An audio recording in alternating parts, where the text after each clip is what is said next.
వనపర్తి జిల్లా కేంద్రంలోని మాజీ మంత్రి నిరంజన్ రెడ్డి నివాసంలో బీఆర్ఎస్ పార్టీ నాయకులు విలేకరుల సమావేశం నిర్వహించారు. ఈ సందర్భంగా మున్సిపల్ చైర్మన్ గట్టు యాదవ్ మాట్లాడుతూ ప్రభుత్వాలు మారితే ప్రజల్లో 1 సంవత్సరానికో 2 సంవత్సరాలకు వ్యతిరేకత వస్తుంది, కానీ కాంగ్రెస్ ప్రభుత్వం మీద ప్రజల్లో 60 రోజులకే అన్ని రకాల వ్యతిరేకత వచ్చిందన్నారు.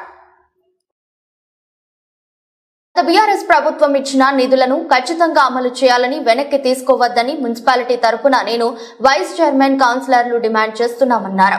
మాకు వచ్చిన నిధులను వెనక్కి తీసుకోవడం దురదృష్టకరమని, జరగాల్సిన అభివృద్ధి జరగకుండా పెట్టేది పెట్టకపోగా ఉన్నదాన్ని ఊచుకుపోవడం దారుణమైన విషయమని తెలిపారు.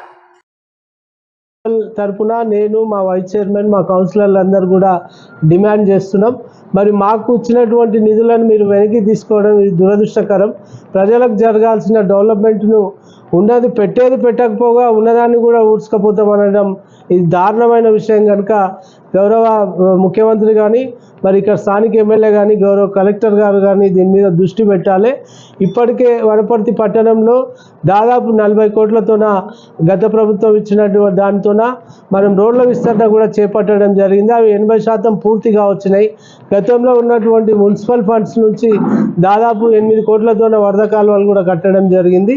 రోడ్ల విస్తరణ అనేది కేవలం వాళ్ళు లోపాయికారుగా ప్రజలకు ఒకటి చెప్పిండ్రు, బయటకు ఒకటి చెప్తున్నారు.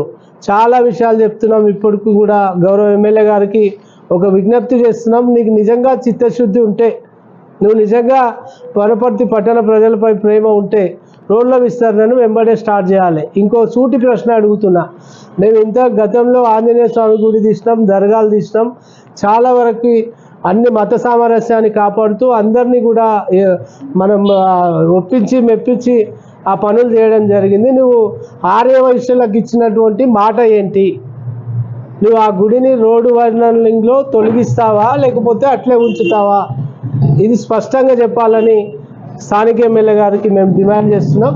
ఎందుకంటే ఊర్లో అన్ని మతాలు అన్ని కులాలు ఉన్నాయి, అందరినీ సమానంగా చూడాల్సిన బాధ్యత ఉంది. కేవలం ఆర్యవైశ్యులకు గతంలో మేము వాసవి కనక పరమేశ్వరి గుడి కోసం 5 కోట్ల రూపాయల విలువ గల స్థలాన్ని, 10 గుంటల స్థలాన్ని కూడా గంజిలో ఇవ్వడం జరిగింది.